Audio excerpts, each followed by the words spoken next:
Okay. So have you ever thought about like hitting fast forward on feeling better? You know, Hmm. not just like someday I'll be healthier or happier or whatever, Right, right. but like actual noticeable improvements Yeah. in the next 30 days. Wow, that'd be something. Right. Well, that's exactly what we're diving into today. I'm intrigued already. Yeah. So we're talking strategies and insights you can use Okay. to boost your health, sharpen your focus, and just like amp up your whole outlook. All that in a month. Yeah, just 1 month. I'm hooked. Tell me more. All right, so get this. We've been digging into all kinds of stuff. Like what?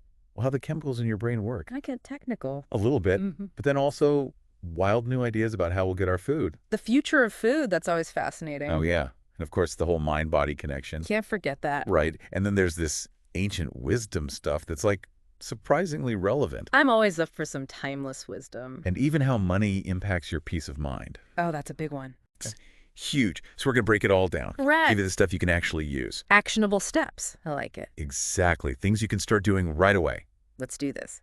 So one thing that really stood out to me is this idea Yeah. that even small changes, if you do them consistently Consistently. Okay. for like a month, A month, huh? yeah, can lead to some pretty big shifts. Interesting. So, like, what kind of small changes are we talking about? Well, we came across this idea that just dedicating yourself to something, Okay. anything really, for 30 days can build some serious momentum. Momentum. Okay. I like where this is going. It gets you thinking, right? Yeah, for sure. Like, what's one tiny habit you've been wanting to try One tiny habit. that if you really committed to it for the next month, Okay. could actually make a real difference in your life? I like that challenge already. Yeah. Makes you think about those little things you always put off. Exactly. And this whole idea of consistency, Yeah. it ties in perfectly with how our brains work. Yeah. Yeah. So have you heard of dopamine? Of course, who hasn't? Right. It's usually linked to pleasure. Pleasure, reward, all that good stuff. Yeah. But it's actually way more complex than that. Oh, how so? Well, it's like the main driver of motivation. Motivation, so it's what gets us going. Exactly. It pushes us towards our goals. Interesting. So it's not just about the happy feeling after you achieve something. Right. It's more about the anticipation. The anticipation. Like just thinking about the reward. Oh, so looking forward to something can actually trigger dopamine. It can. And often even more than the reward itself. Wow, that's kind of counterintuitive. I know, right? And that's why setting these mini goals, Mini goals, okay. yeah, throughout a bigger project can be so effective. So break it down into smaller chunks. Exactly. Right. Because each little win Mm-hmm. sparks that dopamine release. Ah, I see. So you're constantly getting those little hits of motivation. Exactly. And that keeps you going. It's like a positive feedback loop. Right. It's like your Yeah. brain is saying, keep doing this. Yeah. It feels good. So it's not just about willpower then. Not entirely. It's about working with your brain's natural reward system. That's pretty cool. So how can we actually use this dopamine thing in our everyday lives? Well, think about it this way. Okay. It's the journey, not just the destination. The journey, Those small steps forward right? that really get your brain excited. So it's like celebrating the small wins along the way. Exactly. So set realistic daily or weekly goals. Okay, I can do that. And every time you achieve one, Mm-hmm. no matter how small. Right, like finishing a task or going for a walk. Yeah, or even spending a few minutes learning something new. I like that. Each of those things can give you a little dopamine boost. So you're basically training your brain to crave those positive actions. You got it. And that makes it way easier to stick with those healthy habits. That's really fascinating. And it ties in so well with the idea of those 30-day challenges. It does, right? Yeah, you're setting yourself up for a month of these mini dopamine hits. Exactly. And before you know it, you've built this amazing new habit. I love it. Okay, so we've talked about the power of small changes and the role of dopamine. Mhm. What else did you uncover in your research? Well, another thing that kept popping up Yeah. was the connection between food and brain function. Oh, the food-brain connection. Yeah. I mean, we all know that food is fuel. Right, of course. But do we really grasp how deeply what we eat impacts our brains? That's a good question. I mean, we know that certain foods can affect our mood. Right, like that sugar rush and crash. Exactly, but it goes way beyond that. It does. The food we eat literally provides the building blocks. Building blocks. Yeah, for our brains to work properly. Wow, so it's not just about energy. Not at all. Take omega-3 fatty acids, for example. Okay, omega-3s, I've heard those are good for you. They're essential for brain cell communication. Really? I didn't realize they were that important. They are. You can find them in things like salmon and walnuts. Okay, I'll have to add those to my grocery list. Good idea. And then on the flip side, there's processed sugar. Ah, sugar, the double-edged sword. Yeah, right. It can lead to inflammation in the brain. Inflammation in the brain, that doesn't sound good. Not at all. It can affect focus and memory. So what we eat can actually make us think less clearly? It can. Mhm. It's all about recognizing that the choices we make at mealtime Okay. have a direct impact on our cognitive abilities. Cognitive abilities, so like our thinking and problem-solving skills. Exactly. And our energy levels and even our moods. Wow. So it's like food is either helping or hindering our brains. Pretty much. It's about making choices that support our brain health. So it's not just about what we shouldn't eat. Right. It's also about actively choosing foods that nourish our brains. Exactly. So what kind of difference can these dietary shifts really make? Well, research has shown a link between what we eat and cognitive decline. Cognitive decline. Yeah, and things like mood disorders and even our ability to concentrate. So serious stuff. Yeah, and when we prioritize whole, unprocessed foods, Okay. fruits, veggies, healthy fats, Right. we're giving our brains what they need to thrive. It's like giving your brain the premium fuel. Exactly. It's about making choices that support long-term brain health. And overall well-being. Absolutely. Now that we're on the topic of making smart choices, Yeah. what about our physical well-being? Oh, that's huge. We dove into the mind-body connection. Oh, that's always fascinating. It seems like we know it intellectually, We do? but don't always put it into practice. So true. It's like we separate mental and physical health. Like they're two different things. Right. But the research is clear. What does it say? They're totally interconnected. Totally. So what affects one affects the other. Exactly. Think about exercise. Okay, exercise, we know it's good for us. It is, but it's not just about physical strength or your heart. Right. It has huge positive effects on your brain. Our brain, how so? Well, it can improve your mood, help you manage stress. Okay, those are definitely brain-related. Right. And it even helps your brain function better. Right, and it even helps your brain function better. So working out can actually make you smarter. In a way, yeah. Yeah. It helps your brain work more efficiently. That's amazing. And it doesn't have to be crazy, intense workouts either. Right. Even gentler practices like yoga have tons of benefits. Yoga, yeah, I've heard that's good for both mind and body. It is. It combines physical poses with breathing techniques and mindfulness. So it's like a holistic approach. Exactly. Physically, it can improve flexibility, strength balance. Okay, the physical benefits are pretty clear. But neurologically, it can do things like influence your stress response. Stress response. Yeah, how your body reacts to stress. Interesting. So it can help us chill out, basically. Pretty much.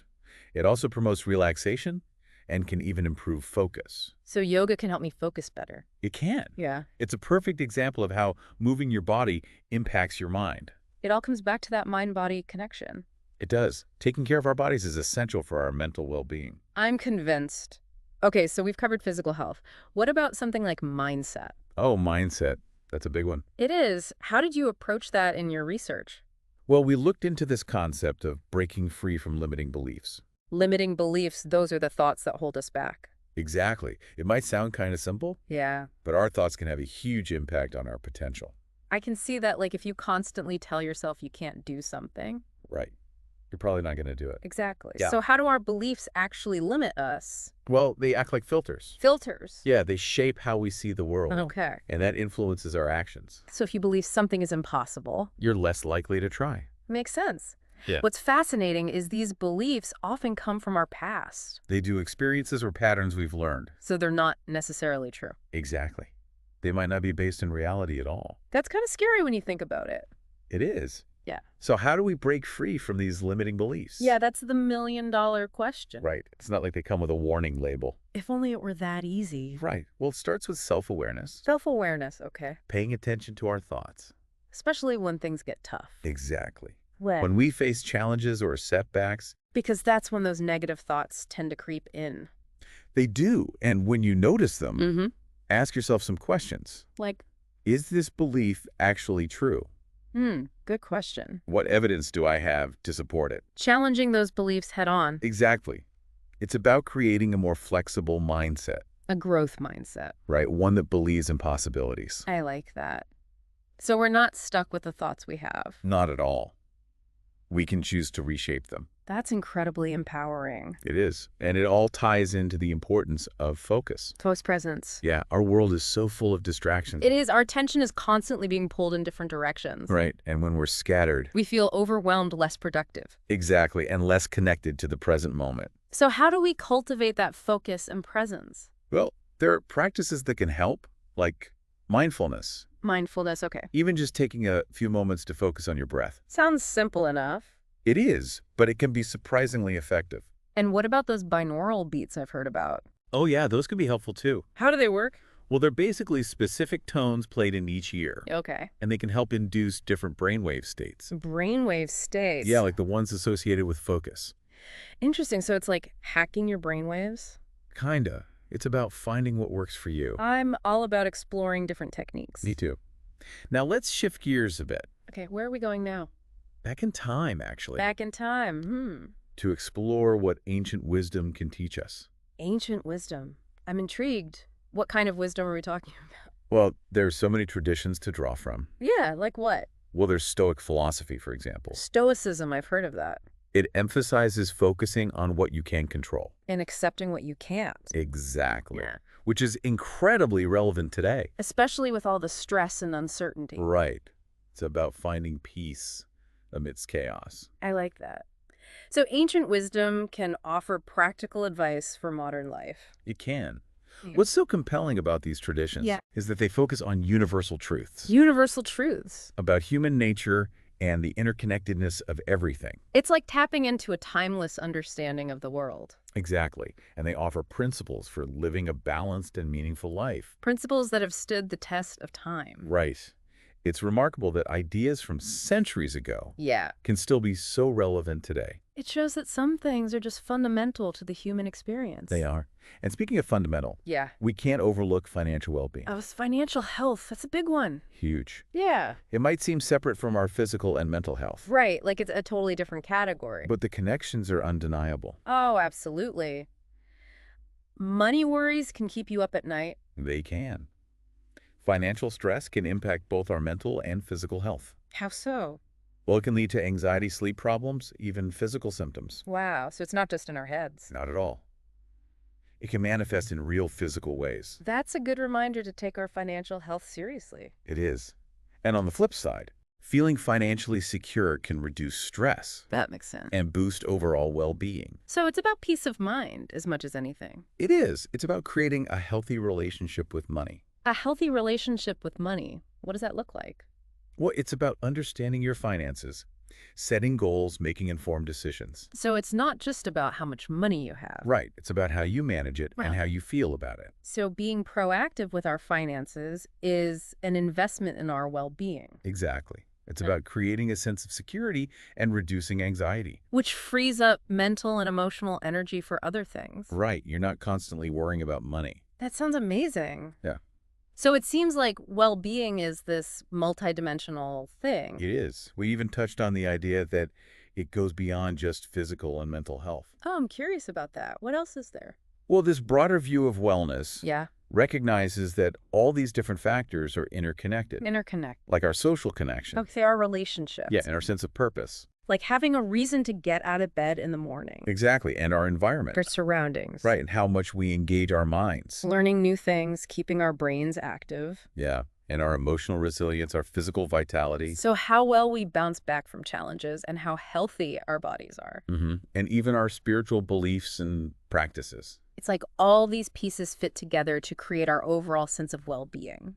Exactly. Yeah. So as we wrap up this deep dive, Yeah. what are the key takeaways for you? Well, for me, it boils down to a few key things. Okay, now listening. First, the power of consistent, small efforts. Small steps, big changes. Exactly. Then the importance of nourishing both our minds and bodies. Through mindful choices. Right, like what we eat and how we move. Then there's the power of our mindset. And our ability to challenge those limiting beliefs. Exactly. And finally, recognizing that it's all connected. Our mental health, physical health, financial health, even spiritual health. It's a holistic view of well-being. Absolutely. Yeah. So as you've been listening to all of this, Yeah. What's resonated most with you? what's one small thing you feel inspired to do today? This has just been a taste. It has. There's so much more to explore. But remember, you have the power to change and grow. You do. You're capable of amazing things. And remember that enhancing well-being isn't about perfection. It's about progress. Exactly. Yeah. It's about making conscious choices and building sustainable habits. One day at a time. Exactly. Yeah. It's about creating a life that feels balanced, vibrant, and fulfilling. And that's something we can all strive for.